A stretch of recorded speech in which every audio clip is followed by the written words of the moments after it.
Hi, this is Claire again, and this video is called Karma Chaos because that's what we do with this word. And so it's a question I get quite often. Can you tell a little bit more about karma? I'm very confused. Everyone tells something different about this word. What does it really mean? And yes, it is indeed a complex matter because we have confused many things. We tend to be in a consumer mentality, like in a big spiritual supermarket. We pick all these items, put them together, and call them something. And we do not look at the roots and the traditions that are behind them and the core ideas behind them. So, when thinking about karma, I came to see that there are different strands of tradition, of history, of heritage that stand behind them. And so I want to tell you a bit about these strands who lead to the confusion we face today. So first, of course, there is the Asian tradition where the expression karma comes from. And it has to do a lot with self-responsibility. It is like the writer Thich Nhat Hanh said, who has written many wonderful books about Buddhism. He said it is about the seeds in your garden of life. And this is, which one do you want to give water? Do you want to give the seeds of hatred, of anger, of jealousy and all these things? Do you want to give them water, or do you want to give the positive seeds water, like compassion, feeling for others, love, just being a human being, so to say. And this is the Asian concept, and this has nothing to do with destiny as we know it.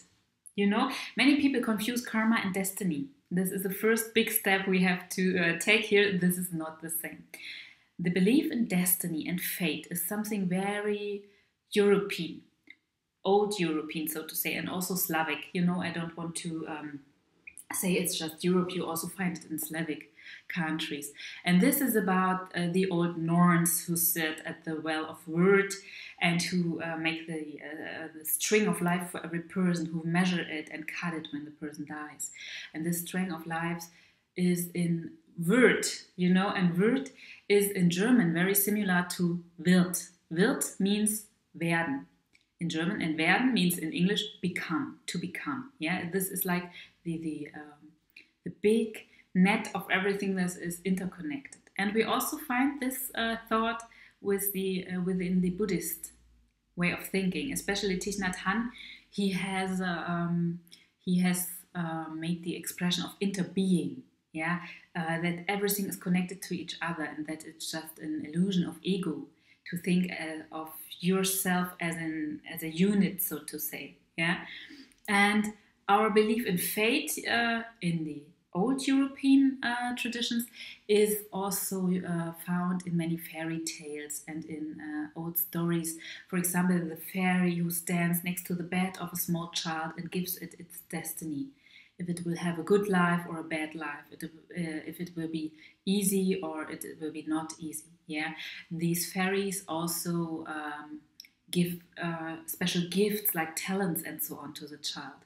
And this is very much ingrained into us. And when we, as with European roots, it's no matter where you live, but if you have European roots, you know about these concepts, even if it is unconsciously, And if we start to mix karma and fate, we are on the wrong track, And many people do this, so we have to keep things a little bit separate.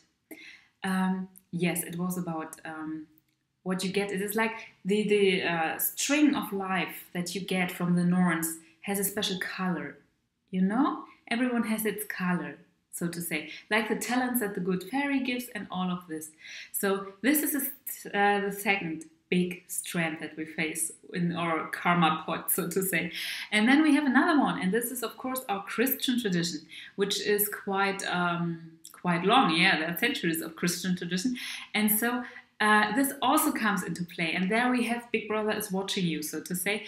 There we have good and evil, and good things will be rewarded and bad things will be punished. Yeah, and this is the next thing that goes into it. And then we have, for example, some people who say, yes, this is because you created bad karma, so you get punished. But punishment is not an idea that is into the Asian karma concept. The Asian karma concept is about responsibility.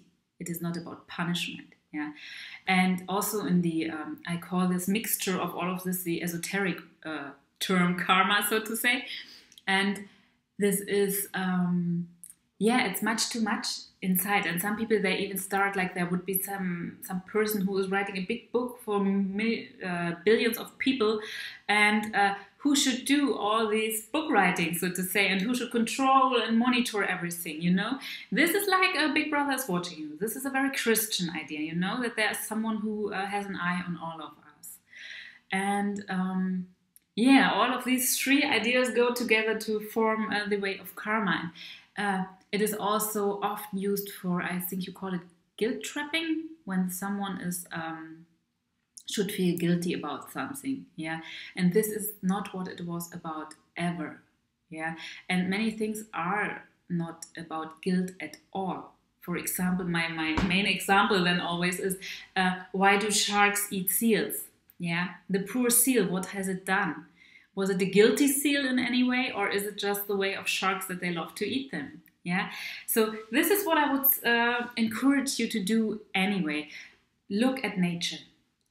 Look just at nature, not concepts, not theories, not anything out of the books, of a box, and not out of books anyway. Look how things are, how hard life can be also, how everything's interconnected, and that not everything is about being blamed for anything or things like that. Yeah, because I see in our culture today we tend to be very like optimizing. I don't know how you call it, when you want to become a better person and all of these things. And this at times tends to be very cynical, you know. This is like oh, maybe she went ill because she has some karmic debts or things like that. And this is far away from the feeling of the heart and the compassion of Buddhism, for example. This could not be more far away from it. And of course, there are in Buddhism, in Christianity, and also in the old way of thinking in Europe, you find very strange blossoms, so to say, yeah, where people have taken these philosophies to make something, to make power plays in a spiritual way, yeah.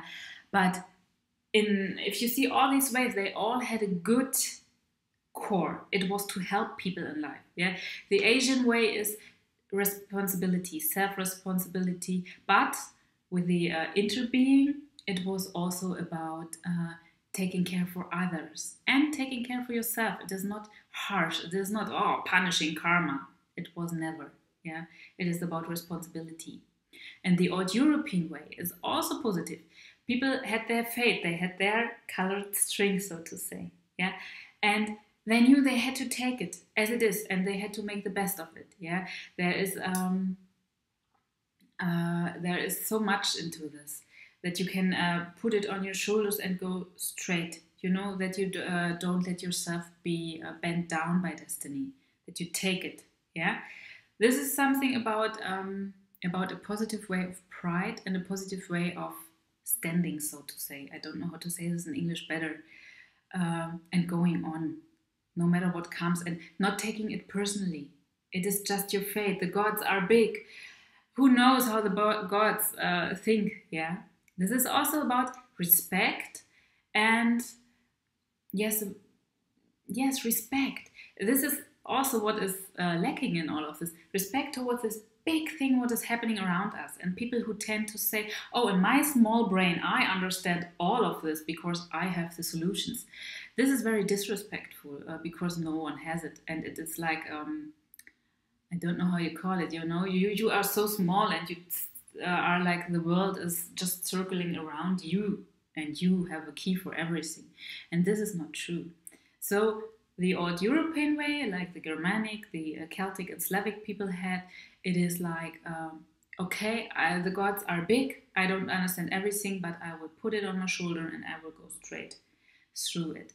And the Christian way, with the big brother is watching you, has also a positive aim. It is about making people think, making people being together in a positive way, not hurting each other, not damaging each other. I know Christian faith has been misused for many things, but it is not what it was truly about, you know. And I also think one has to differ between church and Christian thinking at times. Yeah, but this is a whole other area. In its core, it's about being good humans to each other, you know? And so we see all of these three traditions have a very positive core. And they don't want to hurt people, they want to empower them for life, and they want to give them a guideline how to live a good life.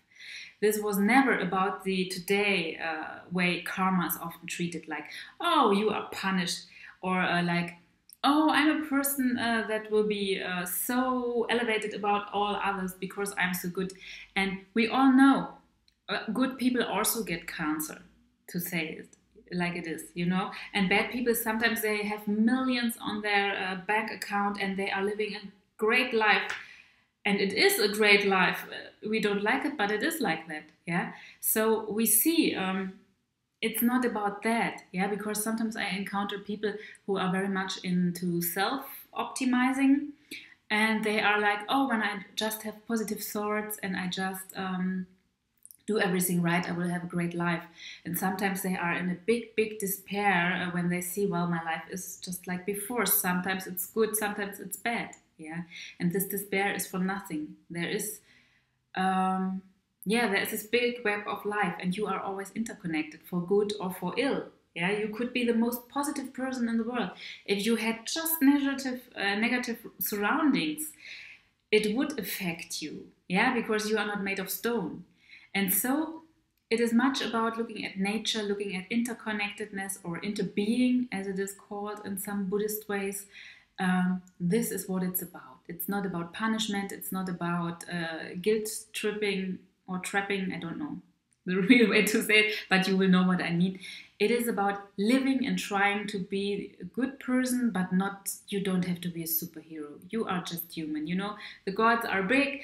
Who are we to know them? And sometimes they put stumbling blocks in our way, and sometimes everything is fine. And this is just what life is like, yeah. And karma, to come back to the start, karma in its core meaning, in the traditional Asian meaning, means responsibility. It means the seeds that you give water to in your life, yeah, and that you the fruits that come from it and that you might eat from, so to say, yeah. So that's about karma. These are my thoughts. Of course, you can think about it as you like. You know, everyone has his or her philosophy.